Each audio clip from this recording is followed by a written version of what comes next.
ma penguar pamjen që duan të shoh edhe shoh asgjë për te Në titullin Gjua Mëm, një tekst i fort mbi emigrimin, dhunën, ëndrat, shtypjen, frikën e lirin gjithë në sken Emma Andrean dhe Aida Talienten, një aktore shqiptare, një italiane që shohin vendin matan detit përmes romantizmit e tragjedisë, ndërsa fatet e grave varen në 8 çengel skenik, si shtresëzime emocionale e çlirime për te gjuhësore.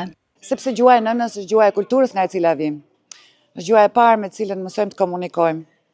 E pastaj rrugës mësojmë shumë gjuhë të tjera, pësojmë ose mësojmë gjuhën e burrave, gjuhën e dhunës, gjuhën e dashurisë, gjuhën e iluzionit, të zgënjimit, të keqkuptimit, të gjykimit, e në fund ëndrat i ndërtojmë prapë me gjuhën e nënës.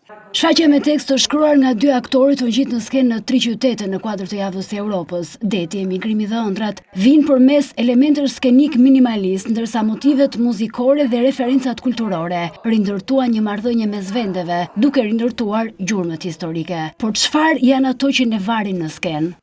Problematikat të kaluara, shpresat.